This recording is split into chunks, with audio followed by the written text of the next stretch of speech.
The scream came from inside the house. Not from the road. Not from the bush. It came from the room where a child was being dressed as a bride. It started suddenly, sharp, broken, and full of disbelief, like the sound someone makes when they realize, far too late, that begging might no longer work. The scream slammed into the mud walls of the Adebayo family house and bounced back, refusing to die. 17-year-old Mornike Adunni Adebayo screamed because she was still hoping someone, anyone, would change their mind. Her mother was just a few steps away. Her father was standing in the doorway. And still, nobody stopped it. Mornike's wrapper came loose as she struggled. Her thin arms were held tightly by women she recognized. Neighbors, aunties, people who had watched her grow from a skinny girl who chased goats into a young woman who loved books more than she loved gossip. "Mama," she cried, her voice cracking. "Please, I will not disgrace you. I promise I will obey you. Just don't send me away." Her feet scraped against the packed earth floor as she tried to pull back, her toes curling desperately against the cold ground. Dust rose, clinging to her tears, making her face look older than her 17 years. A bike Adebayo, her mother, stood pressed against the wall. Her own wrapper was tied so tightly around her chest, it looked like she was trying to hold her own heart in place.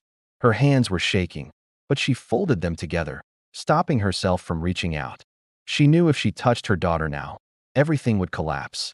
The agreement, the money, and the story she had been telling herself for weeks, that this was all for Mornike's own good. So she did the hardest thing she had ever done. She stayed perfectly still. "Enough of this," Colonel Adebayo said, his voice low and strained. "She will go. People are watching." Mornike's head snapped towards him. Her father, the man who once carried her on his shoulders to school when the rain flooded the road. The man who taught her how to write her name in the dust behind their house. "Daddy," she said, her voice suddenly quiet, stripped of its fight. "You know me. You know I am not ready." Their eyes met, and for a brief, dangerous moment, Connell felt something crack deep inside his chest. But fear is always louder than love when poverty is sitting at your table. He looked away. Just hours earlier, that afternoon, Mornike had been outside, washing her school uniform. She had scrubbed it carefully, humming to herself as she practiced the new English words she planned to use in class the next day. School was the one place where she felt truly seen. Not as a burden, not as a girl growing too fast, but as a person with a future. Her teacher once told her, "Mornike, education will take you where marriage cannot." And she believed that with all her heart. That was why her mother calling her into the house felt strange. That was why seeing the elders seated inside, their faces serious, their voices low, made her stomach tighten into a knot. And that was why when her mother said, "Come and greet your husband," the entire world seemed to tilt on its axis. "Husband," she had whispered, certain it had to be a joke. But nobody laughed. Alhaji Musa Sadiq sat calmly on a low wooden chair, his cap resting neatly on his knee. He was 42 years old, a trader from the next town over, widowed, well-fed, well-dressed, the kind of man people respected not because he was kind, but because he had money. To Mornike, he smelled of stale tobacco and authority. But to her father, Colonel Adebayo, he smelled like relief. Colonel hadn't slept well in months. The farm was failing. The debts were piling up, and the neighbors had started whispering. "Your daughter is becoming too visible," someone had warned him just last week. "Be careful before she brings shame to your house." Fear had settled into Colonel's bones like a permanent chill. So when Alhaji Musa's proposal came, along with cash, bags of rice, and many promises, Colonel didn't hear a business transaction. He heard an escape. She will be safe with him, he told himself over and over. She will eat 3 full meals a day.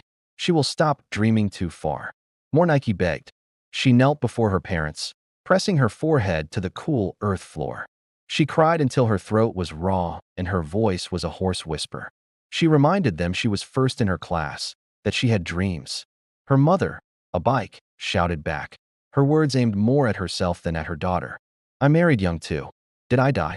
But even as she said it, a memory flashed in her mind, of her own tears, shed for a different life, long ago buried. She pushed it down. Some deaths are slow. Night fell quickly, blanketing the compound in forced smiles and murmured prayers. When the time finally came for her to leave, Mornike resisted with every last bit of strength left in her body. And that was when the scream escaped her. That was when something inside her finally broke. As she was pulled toward the waiting vehicle, she looked back one last time. Her eyes found her father, standing in the shadows of the doorway. "Daddy," she said, her voice soft now, devoid of tears. "You will remember this day." Connell flinched as if he'd been struck. The car door slammed shut. And just like that, his daughter was gone. The house felt empty immediately. The silence was deafening, too quiet. A bike sat on the floor long after everyone had left, just staring at the spot where more Nike's dusty slippers still lay. That night, she dreamed of her daughter screaming, over and over. She woke up clutching her chest, her heart pounding. Connell didn't sleep at all. He sat outside in the darkness, a jug of palm wine untouched beside him. He kept telling himself he was a good father. But good fathers are not haunted by the ghosts of their living children. The first year of more Nike's marriage taught her silence. The second taught her endurance. The third year would take something from her that could never be returned. But that is not what would ultimately destroy her parents. No, what would destroy them was still coming. Years later, when regret would finally come knocking, not gently, but violently, on the very same door they had closed on their child. This isn't just a story about child marriage. It's a story about choices made in fear. It's a story about love twisted and distorted by poverty. It's about a girl who was too young to understand sacrifice, but old enough to suffer it completely. Because when more Nike Adunni Adebayo eventually returns to Oak Olive Village, she will not return as a daughter seeking forgiveness or love. She will return as the truth they tried to bury. And on that day, regret will finally demand payment, with interest. More Nike learned the sound of her new home before she learned its shape. It was quiet, but not the peaceful kind of quiet. It was the kind that pressed against the ears, the kind that made every small noise feel like a mistake. You know that feeling when you're in a room where you just can't shake the sense that something's off? That's exactly what it was like. The compound of Alhaji Musa Sadiq sat on the edge of town, large and fenced, its walls tall enough to keep secrets in and cries out. It loomed over her like a giant, a place that felt more like a prison than a home. The gate closed behind her with a dull metallic thud, and that sound stayed with her, echoing in her mind. It sounded final. She clutched the small nylon bag she had been allowed to bring, 2 wrappers, a pair of slippers, her Bible, and her school notebook. The notebook was already bent at the edges, the pages swollen slightly from the tears that had soaked into it on the journey. It was all she had left of her old life, and it felt heavy in her hands. No one noticed. The women who escorted her spoke in low voices, laughing softly as if nothing unusual had happened, as if a 17-year-old girl had not just been torn from her life and planted into someone else's. They moved through the space with an ease that felt foreign to her, like they belonged there, while she felt like a ghost, floating in a world that wasn't hers. "Enter," one of them said, nudging her forward. More Nike stepped inside the house that would teach her how to disappear. Alhaji Musa did not look at her that first night. He sat on the edge of the bed, removing his shoes slowly, methodically, like a man performing a familiar routine. Each movement felt deliberate, as if he was preparing for something she couldn't comprehend. More Nike stood by the door, her heart pounding so hard she was sure he could hear it. "You can sit," he said finally. She did not move. Her legs felt weak, her knees locked by fear. She stared at the floor, counting the cracks in the tiles, telling herself that if she could just stay still long enough, the night might pass without touching her. But night does not pass children like her. Night takes. When it was over, More Nike lay curled at the edge of the bed, her body stiff, her eyes open, staring into nothing. She did not cry. She felt hollow. Somewhere far away, in Oak Olive Village, her mother was probably sleeping. More Nike wondered if a bike dreamed. Did she dream of her? Did she wonder where her daughter had gone? Morning came without kindness. The sun crept into the room, lighting up unfamiliar walls, unfamiliar furniture, unfamiliar pain. More Nike sat up slowly, her body aching in ways she did not have words for. A knock sounded on the door. "Madam," a woman called. "Come and greet your husband properly." "Madam." The word felt heavy on her tongue, like a weight she wasn't ready to carry. She wrapped her cloth tightly around herself and stepped outside. The compound was larger than she had noticed the night before. Clean, quiet, controlled. 2 other women were sweeping. They glanced at her briefly, then looked away. They did not smile. Alhaji Musa sat at the table, eating. "You will learn quickly," he said without looking up. This house has rules. She nodded. She nodded a lot in that house. Days began to blur. More Nike woke before dawn to cook, clean, and serve. She learned where things were kept, learned which questions angered her husband, learned when silence was safest. No one asked her how she was feeling. No one cared. Sometimes, while washing plates, she would catch her reflection in the water and not recognize the girl staring back. Her eyes looked older, tired. She stopped humming. She stopped counting days. She stopped dreaming of school. Each day bled into the next, a monotonous cycle of chores and obedience. The laughter of children playing outside felt like a distant memory, a world she could no longer touch. Back in Ocala, a bike Adebayo avoided certain roads. She avoided the school compound entirely. Each time she heard laughter from passing children, something twisted painfully in her chest. She would tell herself, More Nike is married now. She is fine. But a mother's heart does not obey lies. It aches with the weight of truth, the truth that her daughter was lost to her. Kunal, on the other hand, tried to convince himself harder. She is eating well, he told anyone who asked. She married a good man. But deep down, he felt the gnawing doubt, the creeping worry that something was wrong. At night, he drank palm wine and stared at the dark, wrestling with the shadows of his thoughts. Sometimes, he thought he heard a scream. Months passed. More Nike learned how to survive. She learned how to make herself small. She learned how to hide bruises under long sleeves and how to swallow words before they reached her mouth. When Alhaji Musa was pleased, the house was calm. When he was not, the walls listened. Once, when she tried to ask about going back to school, he laughed. School, he said. You are a wife now. Books will not feed you. That night, she took out her old notebook. She ran her fingers over the pages like someone touching a wound. Then she folded it carefully and hid it beneath her clothes. Some dreams refused to die quietly. The first letter she wrote home took her 3 attempts. Each time she tried to tell the truth, her hands shook too much to finish. In the end, she wrote what she knew her parents could bear. I am fine. My husband is kind. I hope you are proud of me. She cried as she folded the paper, the weight of her lies pressing down on her heart. A bike fainted when she read the letter. Kunal read it twice, then once more. He burned it in the fire outside. Not because he hated his daughter's words, but because they hurt too much.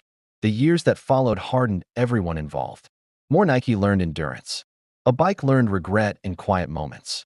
Kunal learned how to silence guilt with drink. They all became shadows of their former selves, living in a world that felt increasingly bleak. But something was growing beneath the surface. Something patient. Something waiting. More Nike was changing. Not into the obedient wife they thought they had created, but into a woman who would one day remember every single thing.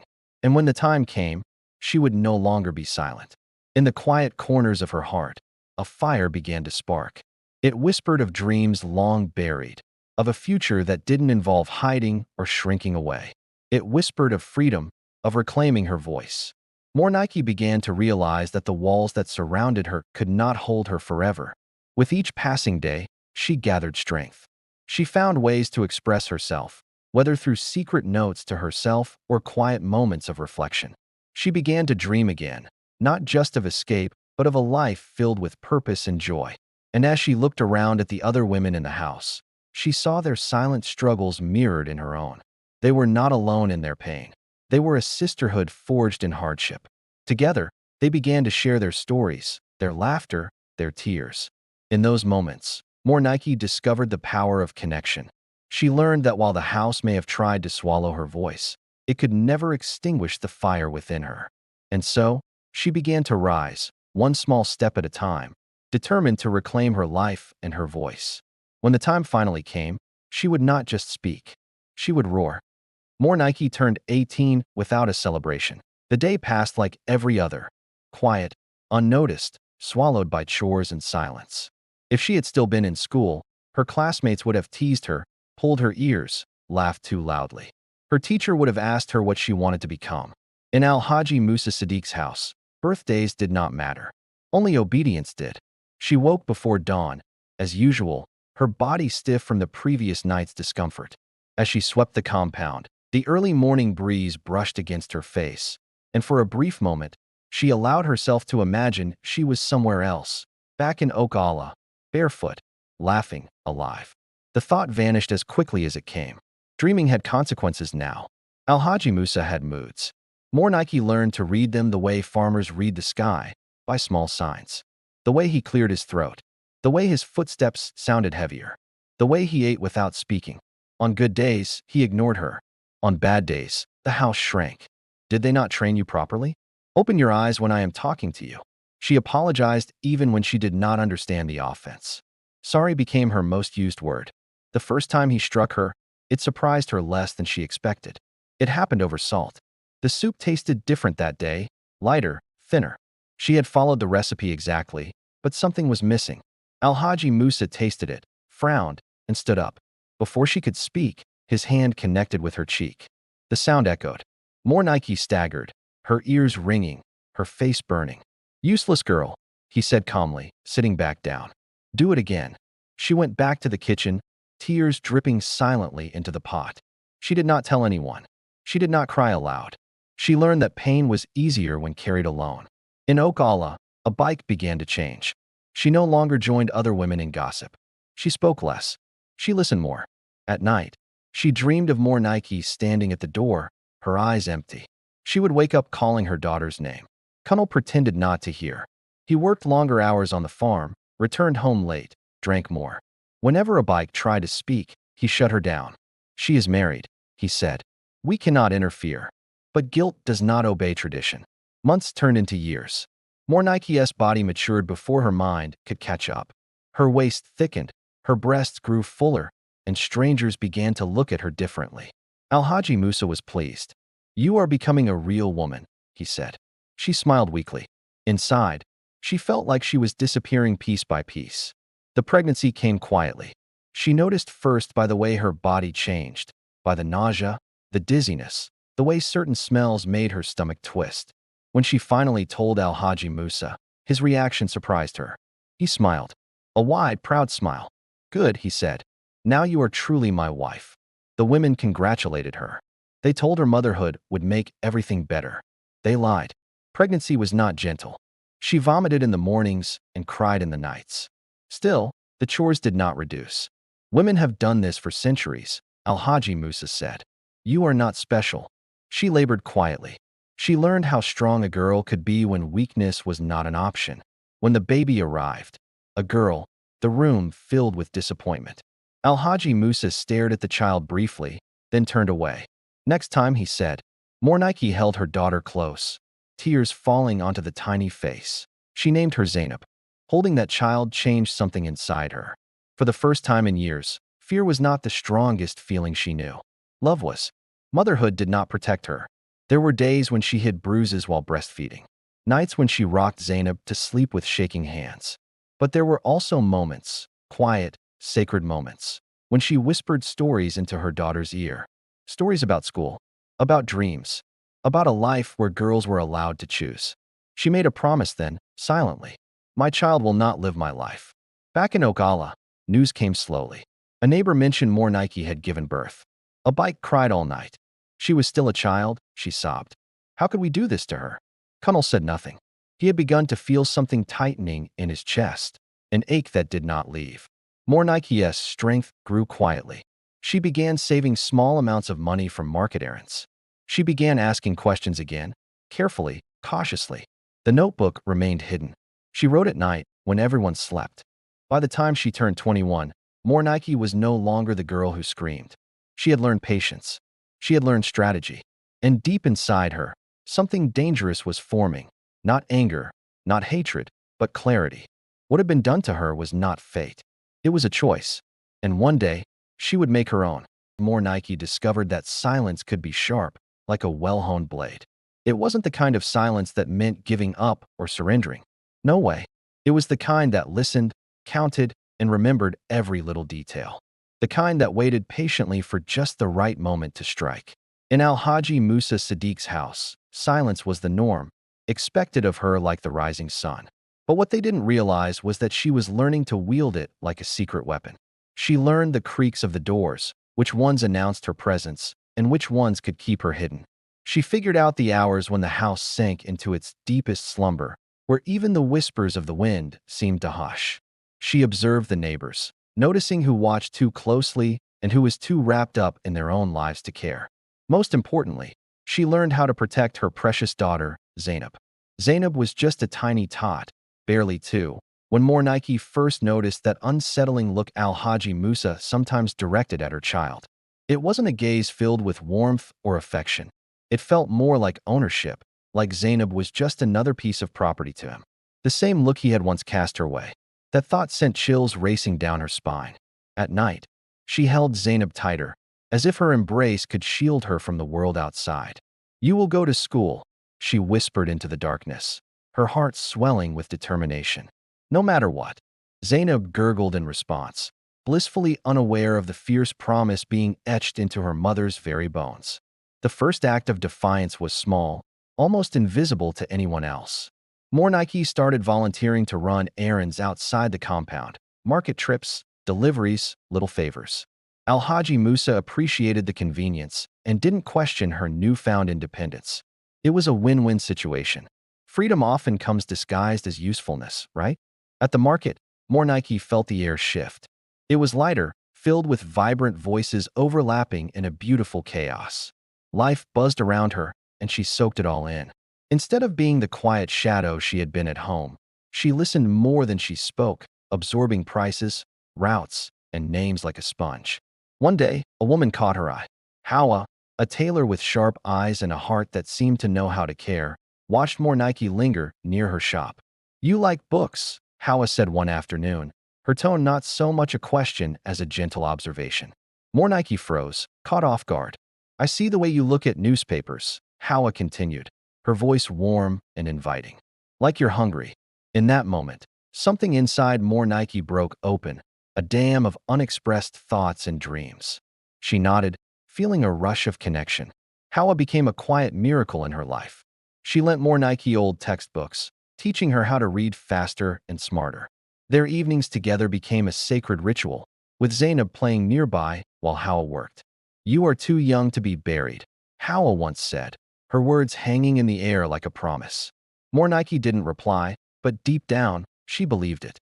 Back in Okala, the weight of regret had started to rot into something louder, something that a bike could no longer ignore. She began asking careful questions whenever anyone traveled near Mornike's town. "She is fine," people always assured her. "She has a child now." But no one ever said she was happy. Kunal, her husband, listened in silence, the same silence he had wrapped around himself the night they sent their daughter away. But this silence burned with a different intensity. One evening, after a bit too much palm wine, he muttered, "We were afraid." A bike shot him a sharp look.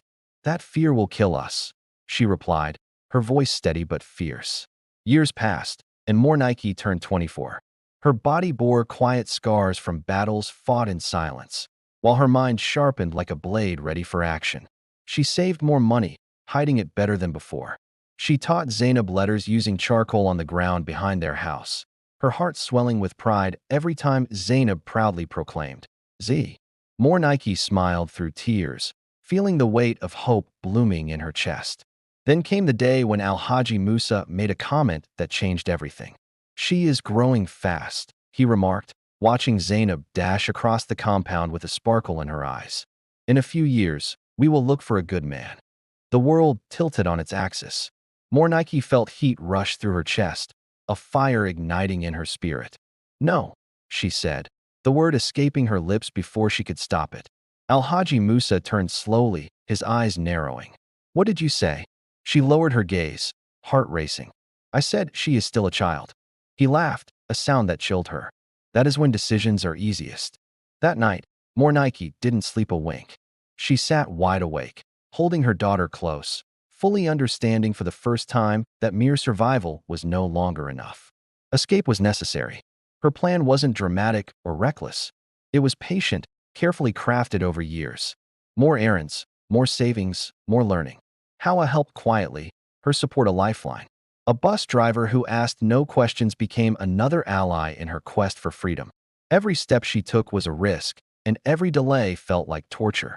Meanwhile, in Okala, Kunal fell ill. The doctor spoke of stress, of heart trouble, and a bike sat beside his bed, holding his hand tightly. "If we survive this," she whispered, "we must find her." Connell closed his eyes, tears escaping as he felt the weight of their shared fears.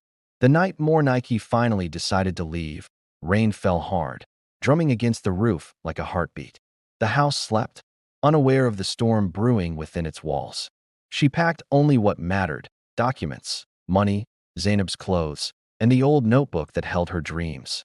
Standing in the doorway for a moment, she looked back at the walls that had swallowed her youth, the memories that lingered like ghosts.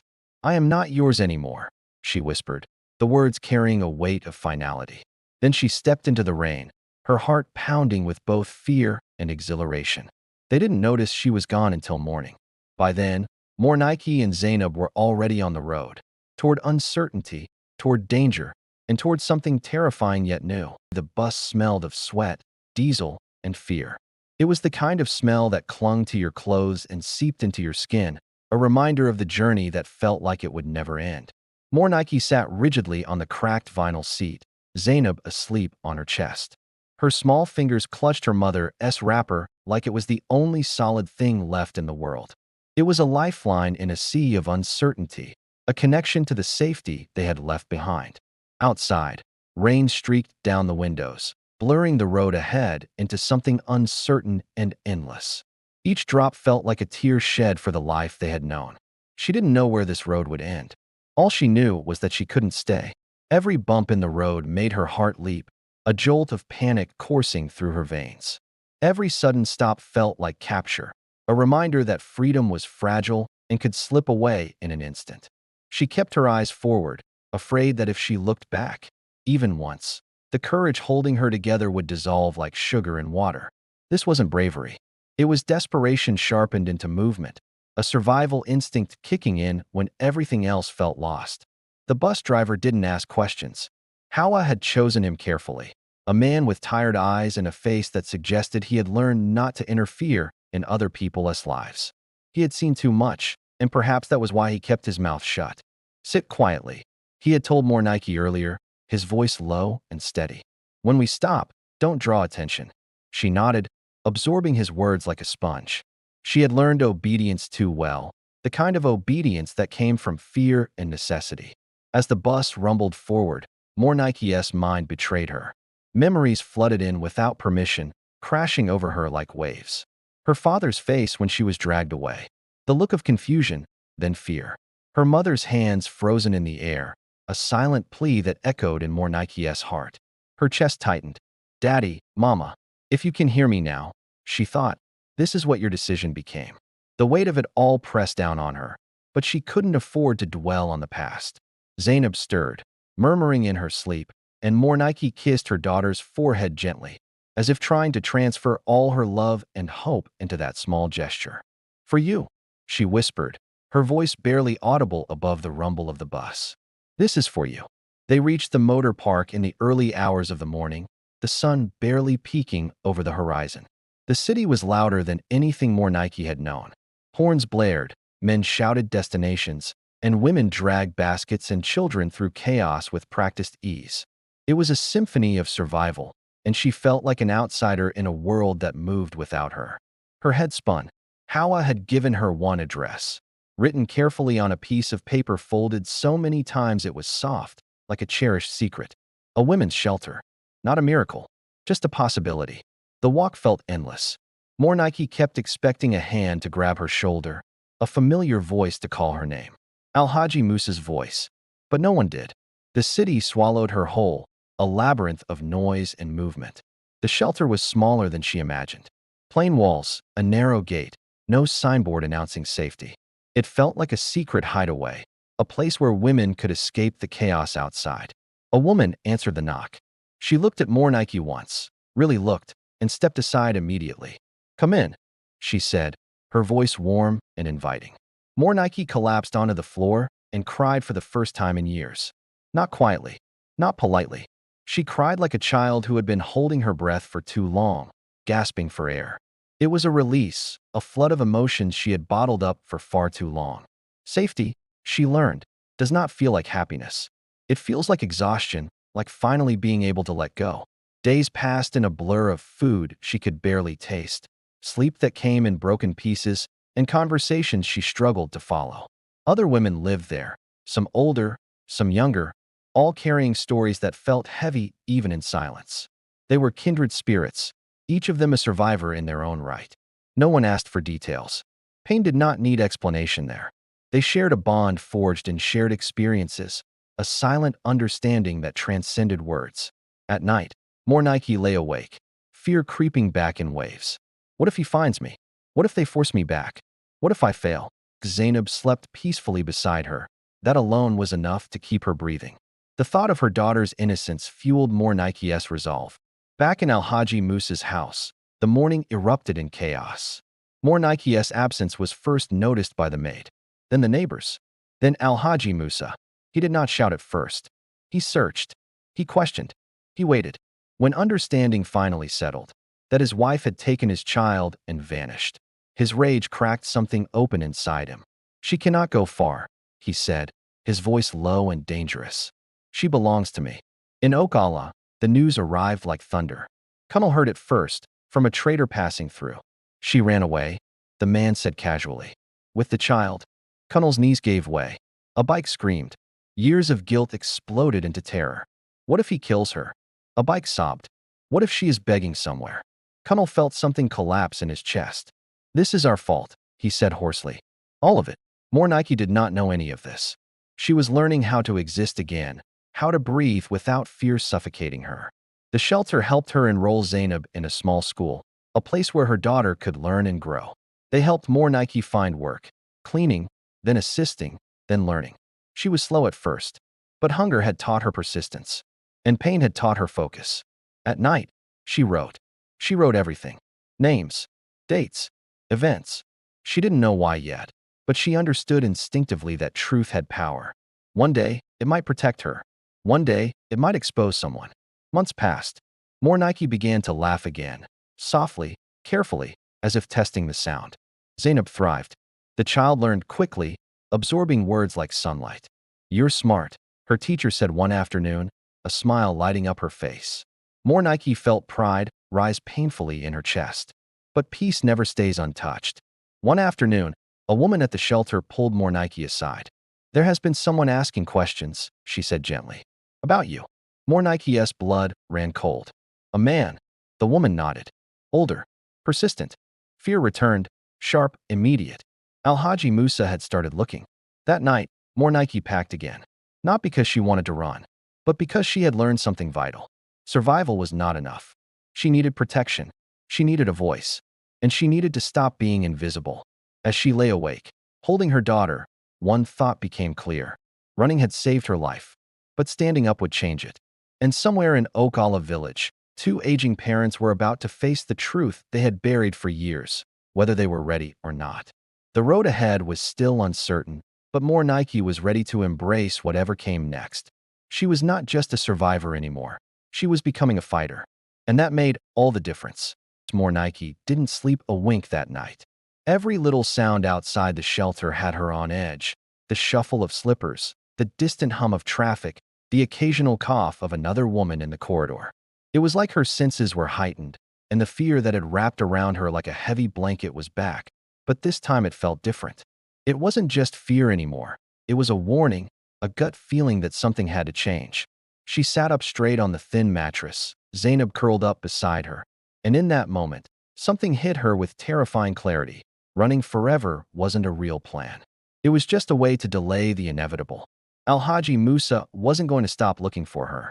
Men like him, they never really give up, do they? When morning finally broke, it brought with it some tough decisions. The shelter coordinator, Madame Ruth, sat across from Mornike in a cramped little office that smelled like old paper mixed with the comforting aroma of tea. It was a strange combination, but it felt oddly safe, like a warm hug on a cold day. You have two choices, Madame Ruth said, her voice calm but firm. You can keep moving, or you can stand your ground, with support. Mornike swallowed hard, her throat dry. Support how? She asked, the words coming out more like a whisper. Law, documentation, witnesses. Madame Ruth leaned in closer, her eyes steady. Your story matters, but you've got to be ready to tell it. Those words landed heavily on Mornike. For years, silence had been her armor, her way of coping. Speaking out felt like stepping into a raging fire. exposing everything she'd kept hidden. But then Zainab burst into the room, laughter spilling from her lips like sunlight breaking through clouds, and something inside more Nike shifted. "I am ready," she said, surprising even herself. The process that followed was slow, painfully slow. It felt like she was wading through mud, each step a struggle. She gave statements, wrote timelines, and answered questions that ripped open wounds she thought had healed. How old were you? Did you consent? Were there witnesses? Each question scraped against her heart. But this time, no one told her to be quiet. No one dismissed her tears. For the first time since she was 17, Mornike felt believed. Meanwhile, back in Okala, her father, Colonel Adebayo, was not doing well.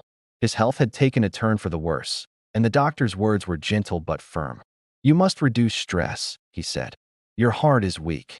Colonel laughed bitterly, the sound hollow. "How?" he asked, the weight of his worries pressing down on him. At night, he would sit outside the house, staring up at the sky, memories flooding back. Mornike's laughter, her notebooks filled with dreams, the way she looked at him that night when everything changed. "You will remember this day," he had told her, and oh, how he remembered. Every single day, the memory haunted him. A bike, Mornike's mother, could no longer bear the silence that had wrapped around their family like a shroud. She started asking questions openly, no longer caring about the shame or gossip that might come her way. "Where is my daughter?" she would ask anyone who would listen. "What have we done?" People avoided her. Some whispered behind her back, some judged her harshly. But regret doesn't care about opinions, it only craves truth. Then, out of the blue, the call came. A number Colonel didn't recognize flashed on his phone. His hands trembled as he answered. "Hello." There was a pause that felt like an eternity, and then a voice. Older, steadier, but still painfully familiar. "Daddy." Colonel dropped the phone, his knees buckling as he hit the ground. A bike screamed when she heard the voice, grabbing the phone with shaking hands. "Mornike." "Yes, Mama." Mornike replied softly. "I am alive." Alive. The word cut deep, slicing through years of unspoken guilt, fear, and longing. They cried together, all three of them, the tears washing away the weight of their shared pain. "I am sorry," a bike sobbed, her voice cracking. "I failed you." Mornike closed her eyes, feeling a warmth spread through her chest. "I know," she said gently, "but listening now matters more." Colonel could barely speak, his voice a mere whisper. "What can we do?" he asked. "Tell us." Mornike inhaled slowly, gathering her strength. "Stand with me," she said firmly. "Even if the village talks." Silence hung in the air for a moment before Colonel spoke again, his voice steady despite the weight of his words. "I will," he said, "even if it kills me." News of the call reached Alhaji Musa quickly. When pride is threatened, word travels fast. He laughed when someone mentioned the police. "She is my wife," he sneered. "She belongs to me." But something had shifted. Doors that were once wide open to him began to close. Questions were being asked, and people were starting to listen. Mornike's case began to gain attention, not because she sought it, but because it refused to stay buried. A social worker connected her to an advocacy group, and a journalist reached out, eager to share her story. Her words, once trapped in notebooks, began to travel far and wide, not with shouting or anger, but with the undeniable power of truth. Zainab officially started school, and on her first day, she rushed back home to hug her mother tightly. "I will read many books," she declared proudly, her eyes shining with excitement. Mornike knelt down, wrapping her arms around her daughter, feeling an overwhelming sense of pride. "You will read all of them," she whispered, her heart swelling with love. Back in Okala, Kunal stood before the elders for the first time in his life, his voice shaking but determined. "We were wrong," he said, the weight of his words hanging in the air. "Fear blinded us." Some scoffed, dismissing his words, while others listened intently, intrigued by his courage. A bike stood beside him, unashamed, her presence a pillar of strength. Mornike watched all of this from a distance, her heart racing. She was no longer invisible. She was no longer silent. And regret, once buried deep, had finally found its voice. It was a powerful moment, one that signaled a change not just for her, but for everyone involved. The journey ahead would be tough, but she felt ready to face it, surrounded by love and support. The city was alive with the scent of rain and dust, a blend that Nike had come to associate with both freedom and the need for vigilance. Standing at the narrow gate of the shelter, she felt Zainab's small hand gripping hers, the child's warmth and fragility wrapping around her like a protective armor. The rain had transformed the streets into rushing rivers of sound and movement, but oddly enough, it didn't scare her anymore. Fear had been her constant companion for years, but now it had morphed into something sharper: alertness, precision, and patience. Inside the shelter, the morning had been unusually quiet. The other women were awake, but there was a palpable tension in the air, something that Nike carried like a heavy cloak. She had filled Madame Ruth in on the potential for Al-Haji Musa to make an appearance, maybe not directly, but through inquiries, lawyers, or even strangers poking around with questions. Every moment spent in the shelter felt like a rehearsal, a reminder that she was no longer that scared 17-year-old girl who had been dragged from her home. Zainab tugged at her wrapper, her voice soft and curious. "Mommy, is he coming?" Nike froze for just a heartbeat, the question hitting her like a cold wave. She bent down, planting a gentle kiss on the child's forehead. "No, my love. He is far away, and we are safe for now.